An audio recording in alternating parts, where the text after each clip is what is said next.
নমস্কাৰ আপোনালোক সকলোকে মই মোৰ ইউটিউব চেনেল এডুকেশ্যন এণ্ড এণ্টাৰটেইনমেণ্টলৈ স্বাগতম জনাইছোঁ।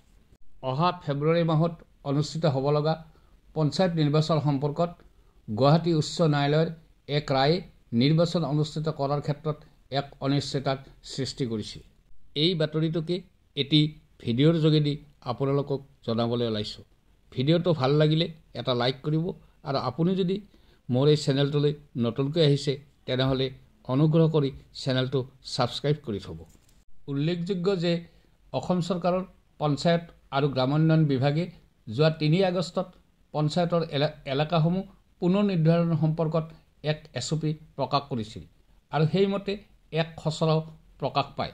কিন্তু এই খচৰা প্ৰকাশ পোৱাৰ লগে লগে ৰাইজৰ মাজত ব্যাপক প্ৰতিক্ৰিয়াৰ সৃষ্টি হয়।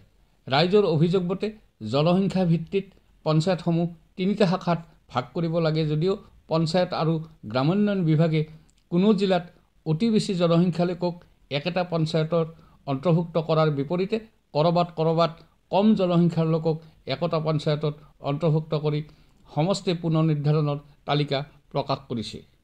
পঞ্চায়তৰ সমষ্টিসমূহ পুনৰ নিৰ্ধাৰণৰ এনে খেলিমেলিৰ সম্পৰ্কত বহু আপত্তি সম্বলিত কেইবাখনো লেখ আবেদন গুৱাহাটী উচ্চ ন্যায়ালয়ত দাখিল হয়।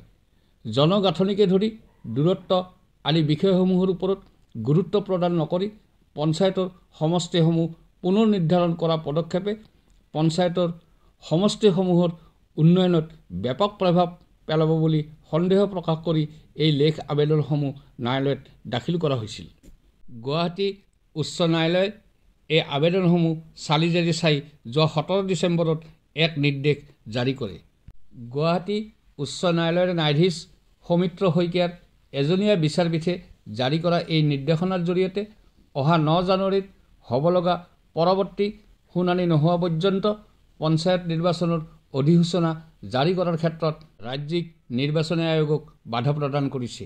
ন্যায়ালয়ৰ এই ৰায়ে নিশ্চিতভাৱে অহা ফেব্ৰুৱাৰী মাহত অনুষ্ঠিত হ'ব লগা পঞ্চায়ত নিৰ্বাচন সম্পৰ্কত এক অনিশ্চয়তাৰ সৃষ্টি কৰিব। ধন্যবাদ।